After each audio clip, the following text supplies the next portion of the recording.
Good morning, children. I hope you've all had a lovely weekend and enjoyed the winter sunshine, and that you also gave your brains a good rest, ready for another busy week this week.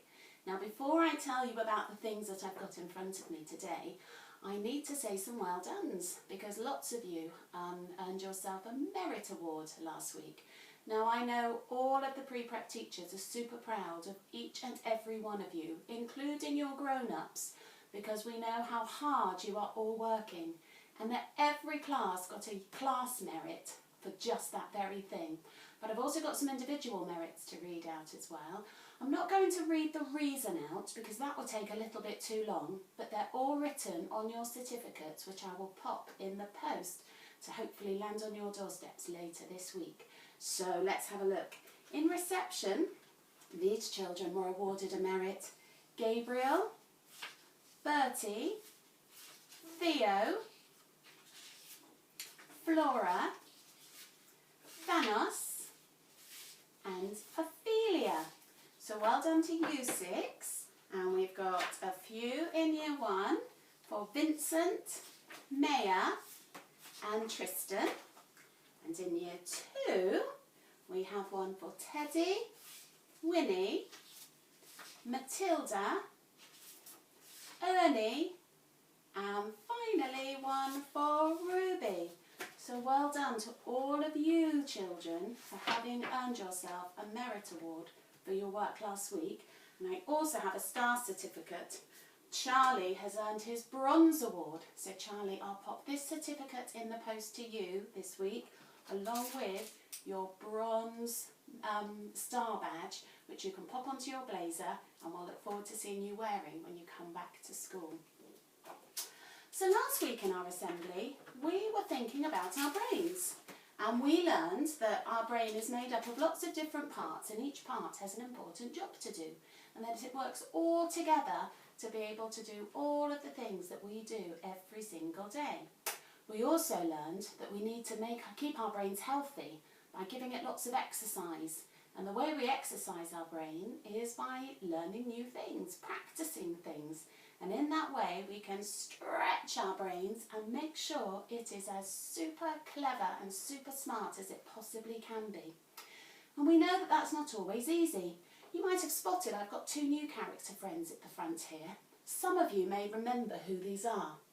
This is Work Hard Foxy. Now, Work Hard Foxy always works hard, but only at the things he knows he's good at. So he's really good at riding his bike, and he's really good at doing his number work, and he's really good at playing football. And so he works hard at all of those things, and he feels really good about himself when he's doing them. Work Hard Foxy finds learning to read a little bit trickier. And when he's learning to read, he tends to listen to the what if monster. And the what if monster whispers in his ear and says, "Oh, this is too hard, you'll never be able to do it." And sadly, Work Hard Foxy then stops trying. And so without stretching that part of his brain, it still remains difficult for him. Work Hard Foxy has got a very best friend called Work It Out Wiz. Now, Work It Out Wiz knows that listening to the what if monster doesn't really help. So she listens to the what if buddy. And she knows that if she keeps on trying, even though it's difficult, the things that are difficult one day will become easy. I had to stretch my brain last week, children. I was trying to find a way of doing a new activity on Seesaw. It's an activity for the children I teach in reception and in year one. And it's all to do with being able to scratch some things in Seesaw and be able to read them. And it was quite a tricky task for Mrs. Luckhurst. And there were times, I have to admit, I almost listened to the what if monster, because I was getting quite grumpy with some of it that was a little bit tricky. But I took a deep breath and remembered what we talked about. And then I listened to the what if buddy. And I kept on trying, and do you know what? It worked. It's now a really easy thing for me to do because I kept on trying and I managed to stretch my brain. So I felt quite proud of myself. Now today's story is about a little girl who can sometimes feel like giving up when things don't work out quite the way she hoped they might. And it's here. It's called The Most Magnificent Thing. Let's have a read of it together.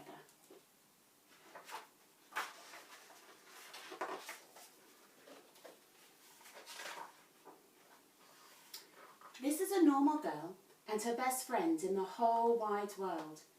They do all kinds of things together. They race, they eat, they explore, they relax. She makes things, he unmakes things. One day the girl has a wonderful idea. She is going to make the most magnificent thing. Gosh, that sounds terribly exciting. I do like her best friend as her dog.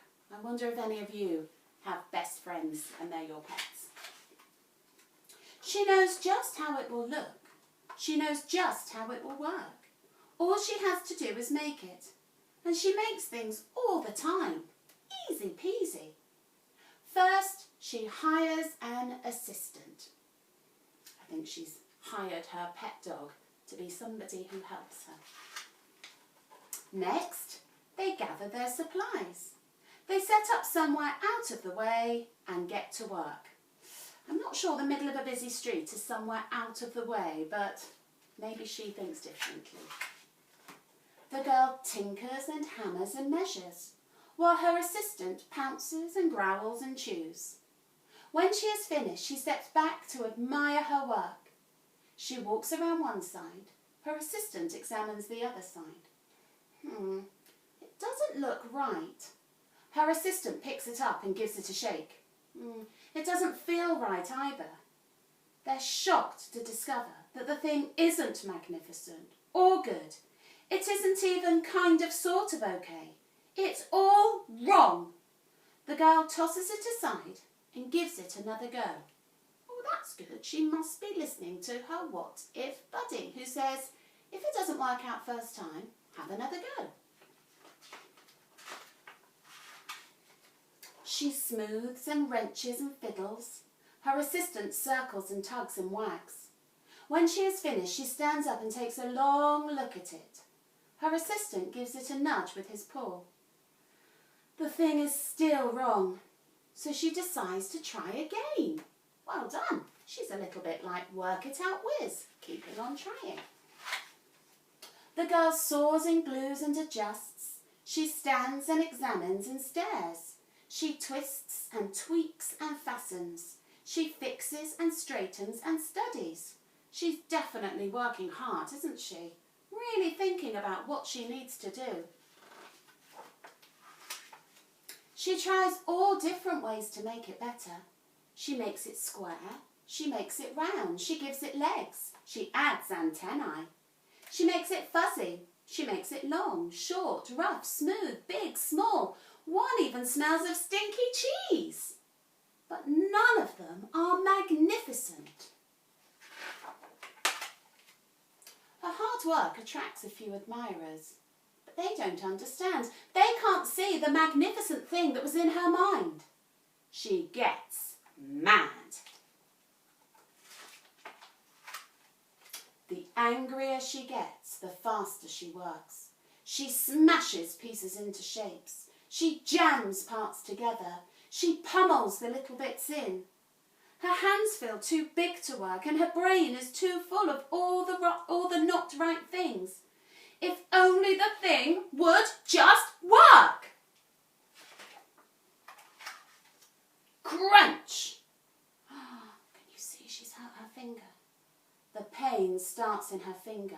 It rushes up to her brain and she explodes. It is not her finest moment. Oh dear, she's got rather cross and grumpy with herself because things aren't going the way she planned them to. I'm no good at this. I quit. Uh-oh. She's a little bit now like Work Hard Foxy, and I think she's listening to her what-if monster. But her assistant suggests a walk.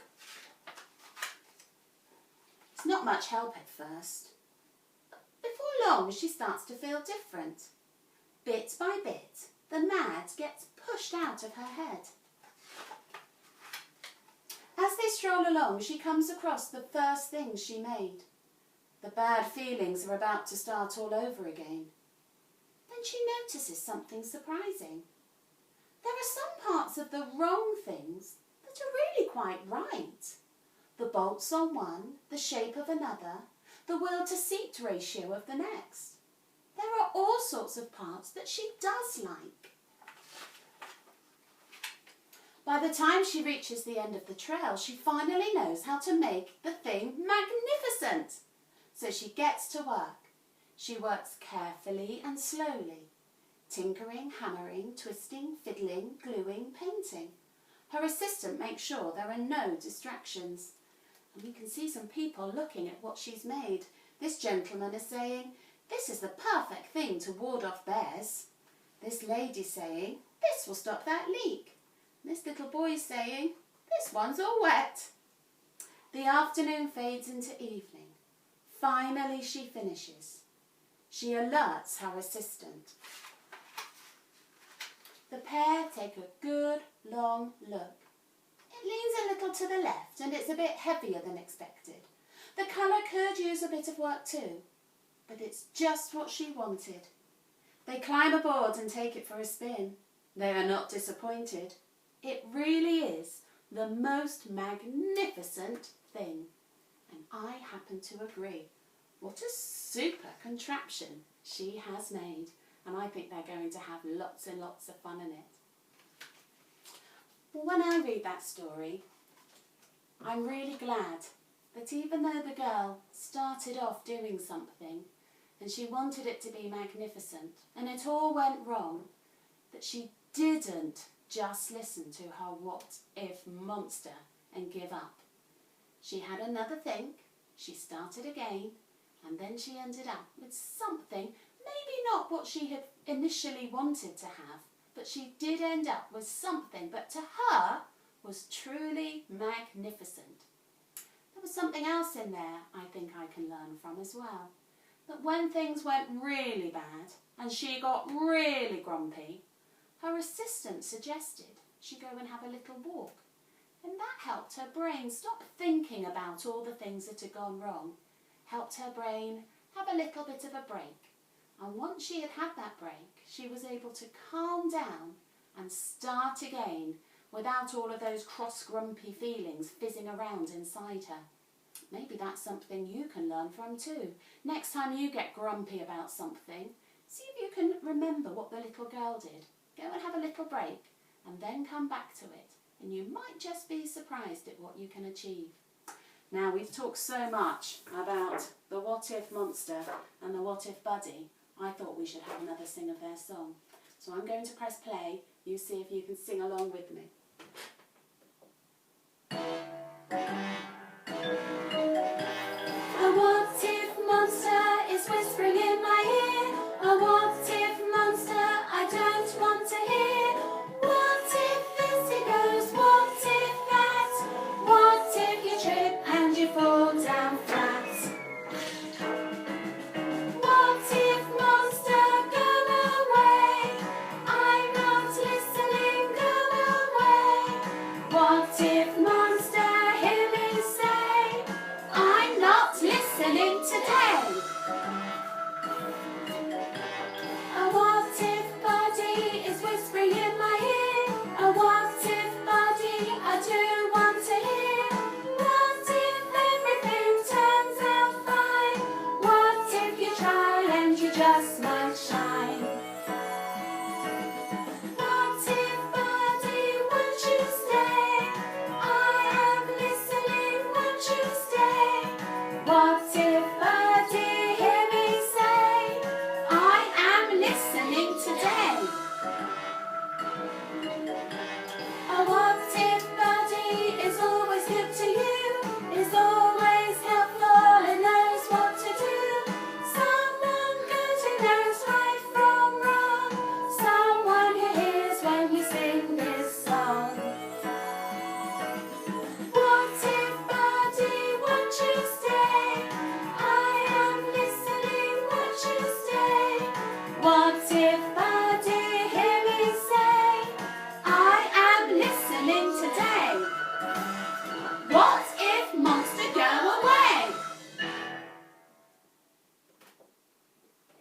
done. Hopefully you can keep that song, switch it into your brain and see if you might use it this week. Okay, we're going to pop our hands together now and listen to the words that Mrs. Luckhurst says in this prayer. You can make it your own by saying Amen at the end. Dear God, help me to set myself challenges and not give up when things become difficult. If I listen to my what if buddy, my friends, my teachers and my grown-ups at home, help me to know everything I can do can be magnificent. Amen. I wonder what challenges you'll have this week. Well, whatever they are, I hope you listen to your what if buddy, you think of work it out whiz, you remember the girl in the story, and you have a magnificent week. See you soon, everybody.